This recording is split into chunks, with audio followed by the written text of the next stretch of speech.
Hi hello. അപ്പോൾ ഇന്ന് എൻ്റെ ചാനലിലെ സെക്കൻഡ് മൂവി റിവ്യൂ ഖലീഫ മൂവി കണ്ടായിരുന്നു. നല്ല മൂവിയാണ്.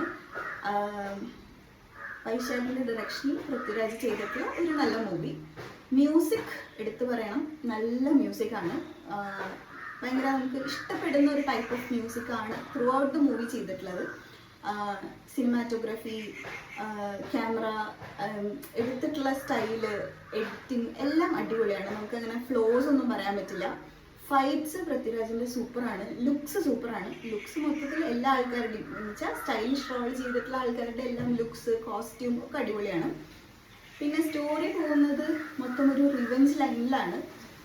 അത് ഇപ്പോൾ നമ്മുടെ സിസ്റ്റം അങ്ങനെയാണ്. ഇപ്പോൾ ഒരാൾ നമ്മുടെ ഇതിൽ എന്താ വെച്ചാൽ അച്ഛൻ ഒരു തെറ്റ് ചെയ്തിട്ടുണ്ടെങ്കിൽ മകനത് ചെയ്യരുതെന്ന് ആഗ്രഹിച്ചാലും നമ്മുടെ സിസ്റ്റം നമ്മളെ കൊണ്ടത് ചെയ്യിച്ചു പോകും. കാരണം നമുക്ക് ചുറ്റും അങ്ങനത്തെ ഒരു എന്താ പറയുക ക്രൈസിസ് കൊടുത്തിട്ട് നമ്മൾ ചെയ്യരുത് എന്ന് ആഗ്രഹിച്ചാൽ പോലും അത് ചെയ്യും. പിന്നെ നമ്മളുടെ മൊത്തം സിസ്റ്റത്തിൽ നടക്കുന്ന ആടിനെ പട്ടിയാക്കുന്ന ഒരു പരിപാടി ഉണ്ടല്ലോ, അതിനെ എടുത്ത് കാണിച്ചിട്ടുണ്ട്. അപ്പോൾ പണം ഉണ്ടെങ്കിൽ അല്ലെങ്കിൽ പവർ ഉണ്ടെങ്കിൽ എന്തും ആവാം എന്നുള്ളൊരു സംഭവമാണ് മൊത്തം ത്രെഡ് ലൈൻ പോകുന്നത്.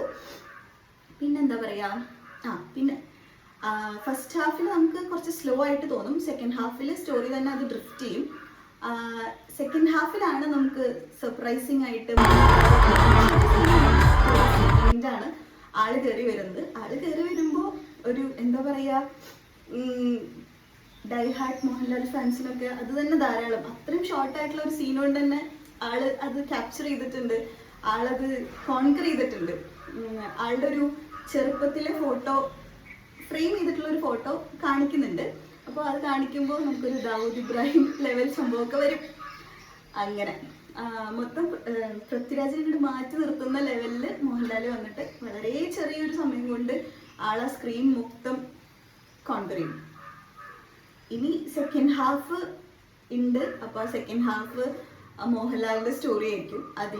അതിലേക്കുള്ള എല്ലാം ഇട്ട് തന്നിട്ട് തന്നെയാണ് മൂവി നിർത്തുന്നത്. പിന്നെ നമുക്ക് സർപ്രൈസിങ് ആയിട്ടുള്ള ഒരു സംഭവം എന്താണെന്ന് വെച്ച് കഴിഞ്ഞാൽ, ഇവർ കാസ്റ്റിലോ അല്ലെങ്കിൽ മൊത്തം പ്രൊമോഷൻസിലോ ഒന്നും പറയാത്ത ഒരാൾ ടുവേർഡ്സ് ദി എൻഡ് വരും.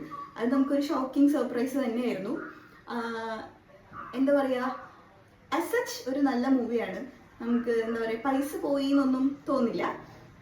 മസ്റ്റ് വാച്ച് എന്നൊന്നും പറയാൻ പറ്റില്ല. ഇപ്പോൾ കുറച്ച് നല്ല ഏജായ ആൾക്കാർക്ക് അങ്ങനെ എൻജോയ് ചെയ്യാൻ പറ്റുമോ എന്ന് ചോദിച്ചാൽ മേ ബി നോട്ട്, ബട്ട് ഒരു 40s 50s വരെയൊക്കെ നന്നായിട്ട് എൻജോയ് ചെയ്യാൻ പറ്റിയ ഒരു മൂവി തന്നെയാണ്. അപ്പോൾ ഇഷ്ടപ്പെടുന്നവർ പോയി കാണുക, നഷ്ടമൊന്നും വരില്ല. That's it. Thank you.